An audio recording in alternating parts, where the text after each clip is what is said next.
Welcome to the Wealth Matters podcast, where investors come together to better understand how to build passive cash flow and create generational wealth without all the confusing mumbo-jumbo. Here's your host and co-author of Amazon #1 bestseller, Alpesh Pamar. Welcome to Wealth Matters podcast. I am going to have a firefighter who is an 18-year veteran of the New York City Fire Department and currently serves as a lieutenant in the borough of Queens. Until recently, he also worked part-time as an emergency room RN at a level 1 trauma center. So Tim's, and his name is, of course, Timothy Lyons. He goes by Tim, of course. But Tim's initial goal with real estate was to create passive income and, in turn, be able to spend more time with his wife and 3 little kids. And that was my goal as well. And I also, of course, have 2 daughters. I see that you have 2 daughters. I mean, 3 daughters as well. So yeah, it's crazy, right? After partnering on a multifamily property, it seems that you saw firsthand power of real estate investing as an opportunity to create passive income and build wealth for families. So Tim started Cityside Capital with the goal of not only growing his own portfolio, but also to help others realize the power that real estate investing can have on creating passive income. So welcome, Tim. Well, thank you for that very kind introduction. It's a pleasure to be here with you today. Absolutely. So, Tim, I already spilled the beans, right? That you are a firefighter. You are you worked at the emergency room RN. Tell us something interesting or funny about yourself. Oh God, I mean, we could have a whole podcast about that. But I have really good dance moves. Really not gonna hear that on too many podcasts, I guess. But that's how I got my wife. We were in college together, and she saw the dance moves and she couldn't resist. So right. So that's going to be our ending of the show, right? On a Bollywood music, though. Oh yeah, anything. So let's talk about this. 18 years in as a firefighter and lieutenant now. What was your first investment and how did it work out for you? Yeah. Look, I mean, New York City firefighter, ER nurse. I was, the guy trading time for money. Had a great time doing it, right? 2 fantastic careers. I thoroughly enjoyed going to work every day. But trading my time for money became, horrific when I had 3 little girls at home. Right. So, I basically got myself educated, right? Reading books, listening to books, podcasts. And what it came down to was, I needed equity, right? So whether that was going to be through owning a business and running a business or from real estate, I needed to get myself into the equity game. Right. And at the time, I already had 2 jobs. I really didn't want to start another business. So I went to the real estate route. So my first investment was a 3-unit, apartment, building, which was great because, I did it with a friend because I was scared, right? I had never done it before. Right. I had incredible limiting beliefs, right? Even though I was like in the zone with the education and the podcasts and meetups and everything, I was still nervous. So I did it with a friend. The good thing about the 3-unit was that it still qualified for, conventional financing, right? So triplex. Right, the triplex. So all these things, had me kind of go not from a single family because I was nervous about a single family. I wanted a duplex, triplex, or quad, and I settled on the triplex for the first deal. Oh, that's great. And when was this? This was November of 2019. Oh, wow. So right before COVID. So pretty recent. Wow. That's crazy. And this was in New York or Connecticut? Or? Yeah. So when I was living in New York, I really couldn't find a whole lot that cash flowed in a neighborhood that I wanted to be invested in, right? There's plenty of cash flowing assets in tough neighborhoods. Tell me about it. I'm in California. Yes, sir. It doesn't work at all. Right. Especially when you read the books and they're like talking about the 1% rule. You're like, I don't know if that's happening. So anyway, so I went to a city called New Haven, Connecticut, which is about an hour and a half away. People are familiar with Yale University. That's where, all that happens. So there's a little section of town called Westville, And but my buddy lived up in that area, and he's like, listen, this is a great little cash flow neighborhood. So I was able to get there and get back. It wasn't that big of a deal. So that's where we went. Got it. And how much did you pay for it? And do you still own it? So we paid $276 for it. It was on the market for, I think, $330. We paid $276. It was a motivated seller, and it was on the MLS. I mean, pretty crazy how that works out. And obviously it was pre-COVID, right? So it hadn't yet hit that COVID pricing. 6,200 a year in taxes, and the rents hadn't been raised in a decade. So it was like primed for, there was a lot of deferred maintenance to be handled, but because we got at a great basis, we were able to do some of that right off the bat. And the second part of your question, I do not own it anymore. I realized that I hated being a landlord. Absolutely hated it. It became my third job. It was not passive as I thought it was going to be. So we sold it in 2 years, and I was able to double my capital and then some, just, with that COVID pricing. Right. And so we got rid of it. No, that's great. Perfect timing. So you started in November of 2019 with Triplex. How did you go from 3 units to over 6,000 units in just basically about 3.5 years?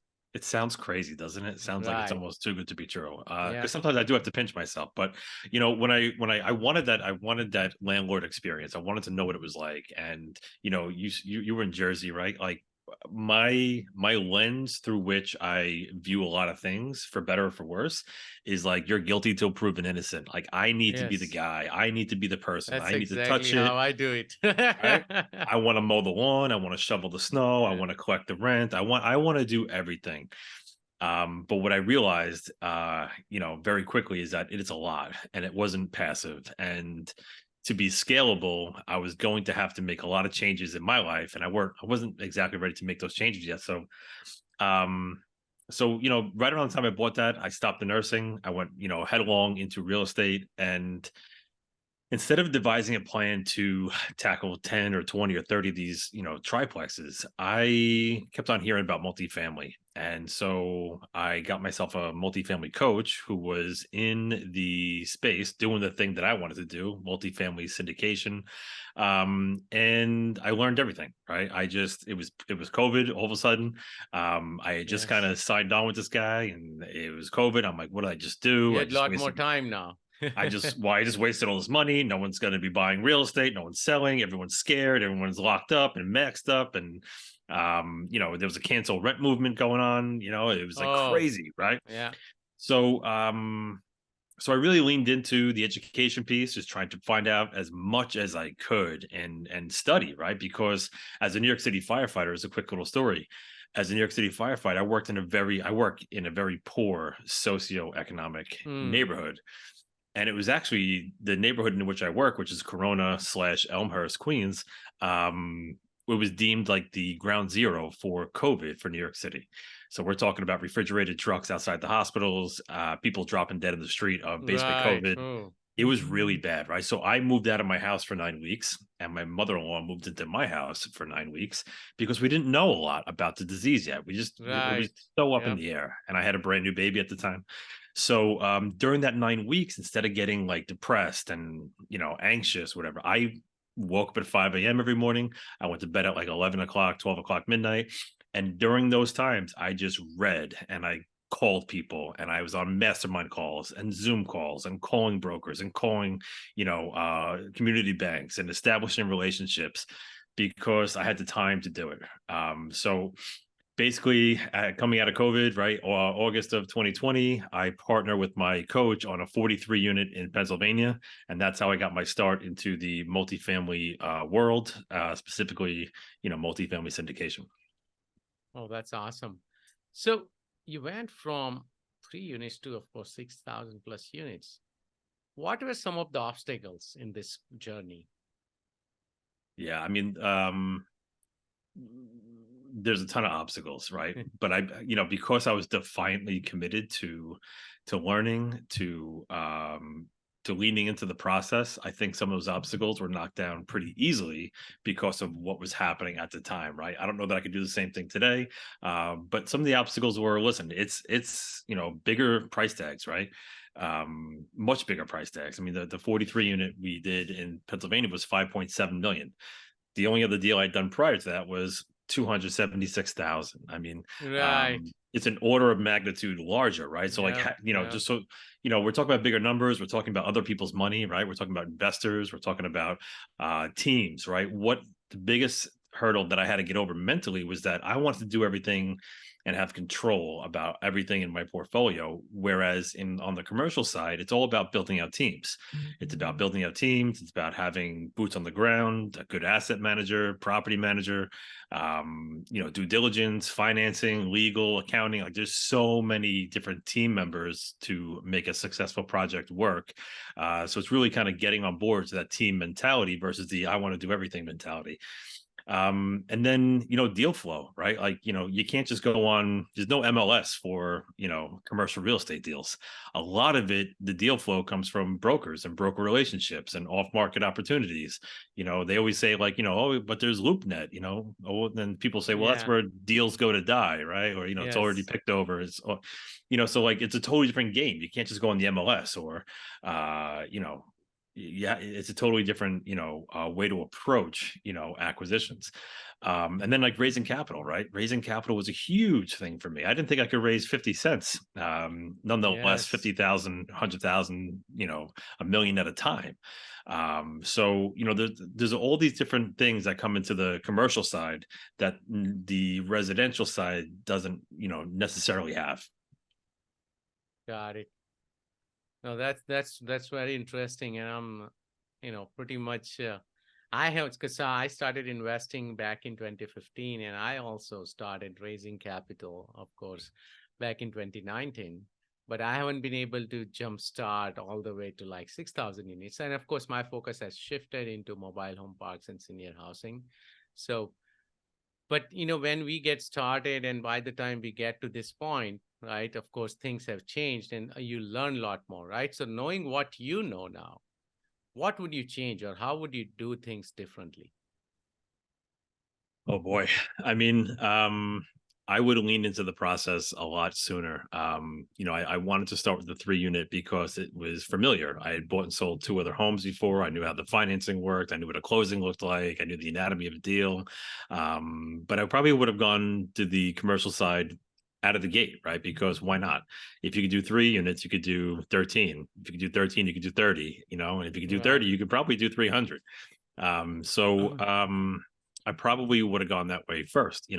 I also might have invested as an LP, limited partner, earlier in my career, maybe with a retirement account or maybe with the cash, because I think as an LP, you can really learn a lot in, what's available to you and what kind of markets and what kind of asset classes. So I might have done that a little differently too. But to be on the active side, I think I would have gotten myself educated a lot sooner. I think I would have gone to a coach a lot sooner. I agonized over the decision whether to do that because I just wasn't ready to hear maybe the information, or I had these massive limiting beliefs. But being on the other side of those limiting beliefs and having a little bit of a taste of some success in a short amount of time really leads me to believe that I should have started this train a long time ago and gone bigger and faster, and obviously within conservative type of Right. principles. But I think I would have done that a little quicker. Got it. And so, you are at a stage where you're scaling up really fast. What is your goal now? So my goal is to I want to retire. Well, I don't want to retire, but I'd like to retire at 20 years. So I have about 22 months left in the New York City Fire Department. Because in addition to a job, it's really a way of life. It's a culture, it's a way of life. I mean, it's something that's almost inexplainable to non FDNY first responders. I just love it. I still love going to the firehouse. There's never a day that I literally am like, dang, I have to go to work today. So I say that I'm going to be ready in 22 months to retire and do this full time because I also love doing this. But that's next on the horizon.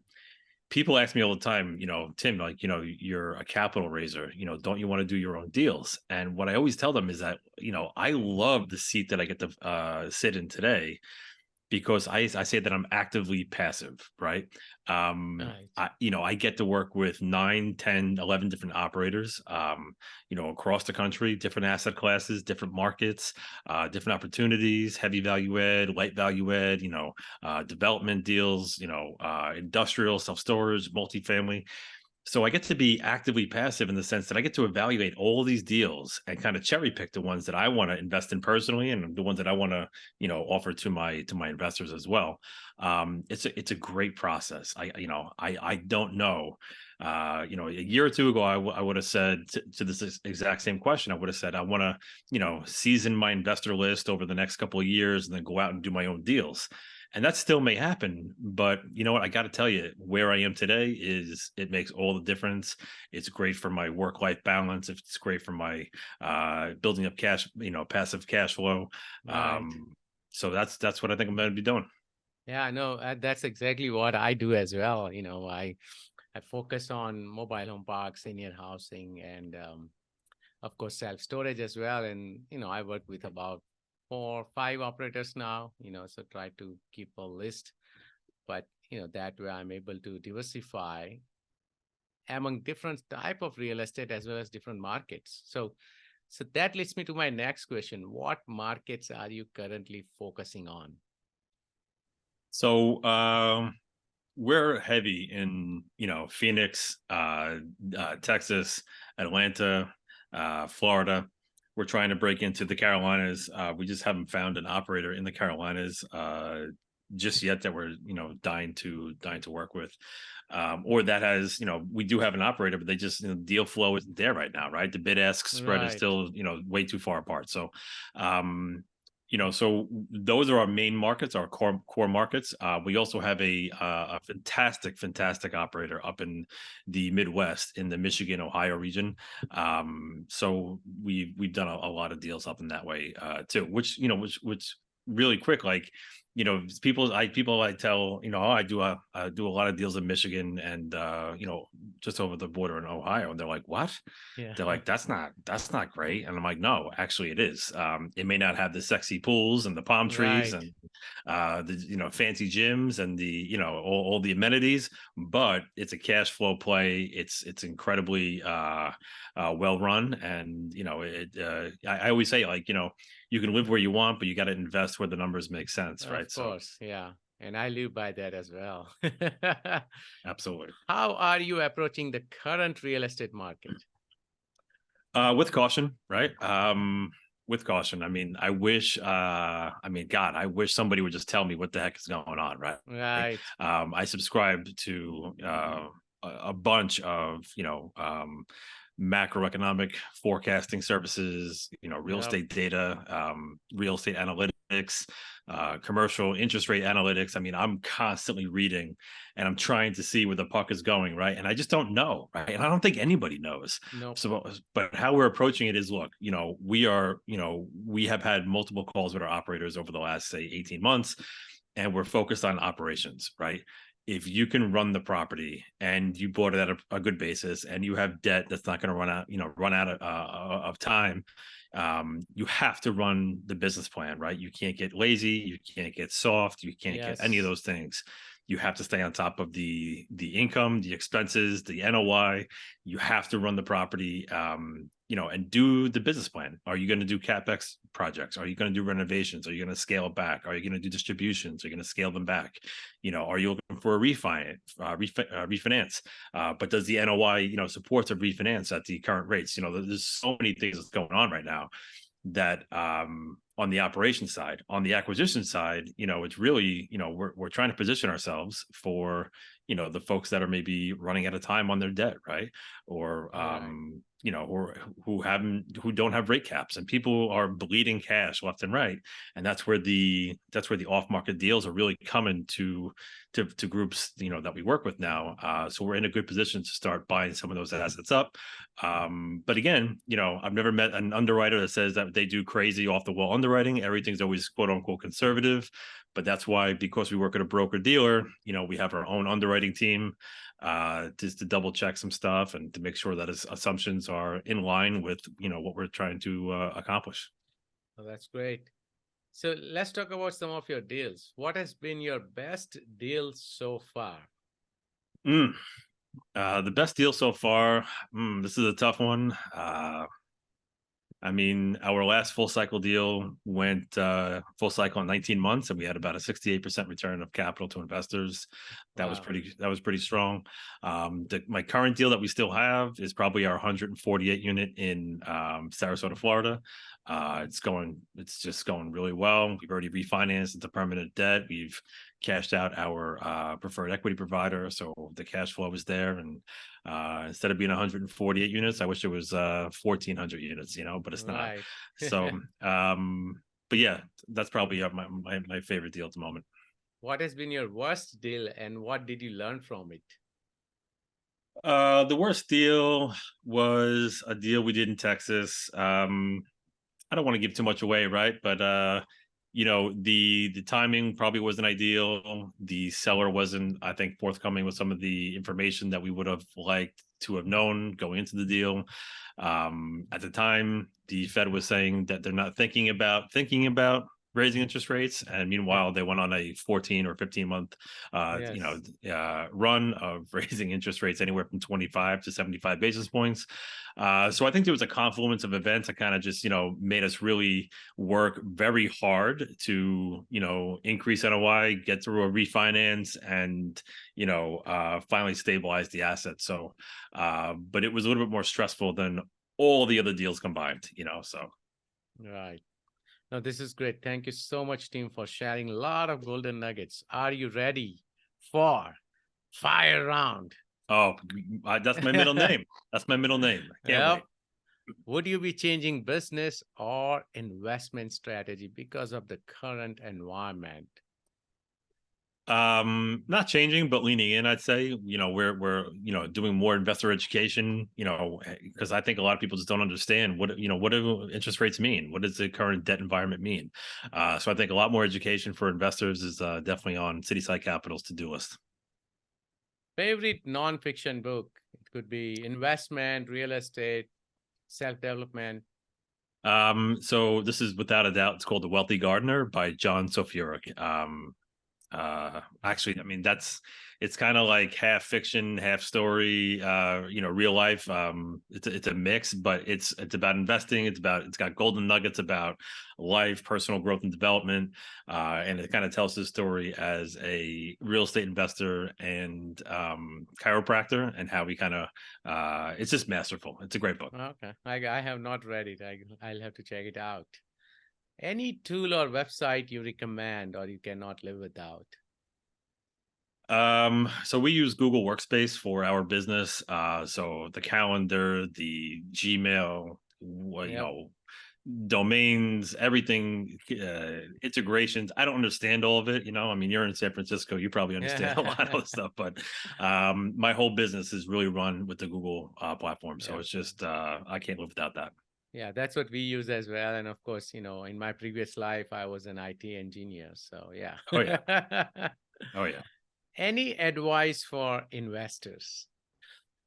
Just get educated about money and debt and real estate and taxes. I mean, as much as I thought I knew back before I started this whole journey, I didn't know anything. And I wish I wasn't so ignorant and had these really bad, limiting beliefs that held me back, right? Because the minute I started to learn about, how money is created, how money velocity, affects, wealth, how taxes affect wealth, and how to, basically align yourself with taxes, not work against them or be scared of them. The 3 buckets of income, right? Active income, portfolio income, and passive income, and what those all mean as far as taxation and just all these things. I mean, get educated about money. And people will say, oh, that sounds great, Tim. Well, how? And I'll say, look, Rich Dad Poor Dad by Robert Kiyosaki, right into the cash flow quadrant. That should be your second book. That's the best book ever, Cash Flow Quadrant. Yeah, Cash Flow Quadrant. That's your second book. The third book is by Robert's CPA, called Tax Free Wealth. Oh yeah, Tom Wheelwright. By Tommy Wheelwright. And then, once you have that trilogy right there, I mean, your eyes are going to be wide open to what's out there. And I'm telling you, you're going to be starving for more. You're going to go, Tim, what is the next book to read after those three? And believe me, I got plenty of books. Yes. I got plenty that I can share titles, right? But after those three, I mean, if you really want to dive into the money piece of it and really understand how the dollars work, you have to read the Creature from Jekyll Island. Jekyll Island, yeah. Right. Once you have that, whether you're a finance person, a doctor, a lawyer, an IT guy, a firefighter, a paramedic, a nurse, it doesn't matter what you do. Once you understand about how money works, how it's created, how banks work, how leverage works, how taxes work, where are you on the cash flow quadrant? How can you, take your assets and buy, cash flow producing assets? I'm telling you, everything makes sense, and it's not that hard. If Tim the fireman, Tim the ER nurse can do this, believe me, you can do it too. That's great. How do you give back? So we are supporters of the Tunnel to Towers Fund, which is they pay for homes for deceased members of service, whether they're the military or first responders. So I'm big into that. I coach my girls teams, right? Girls lacrosse, girls basketball. That's what I do in my town. It's a lot of fun. And I also love to mentor, up and coming investors, right? I mean, people who either hear me on a podcast, they're constantly reaching out. They want to buy me coffee or lunch or dinner or whatever, or just hop on a Zoom call. And for the time being, I listen, I love doing it, right? Because what I found in real estate was that somebody who was just a couple of rungs ahead of me on the ladder, yes, they always had their hand down, right? Yep, kind of pulling other people always up. helping. Yeah, it doesn't seem like it's a dog eat dog world out there, and I really appreciated that. So I try to get back that way too. No, that's great. How can my listeners reach out to you? You can head over to citysidecap.com. All my stuff is right there. You can schedule a no obligation free call. You can email me, tim@citysidecap.com, or you can call us 516-521-7762. Okay. Thank you so much, Tim, for your time today. Thank you. Thanks for listening to the Wealth Matters podcast. If you enjoyed it, please leave us a 5-star rating on iTunes so others can enjoy the show too. Have a great week and happy investing!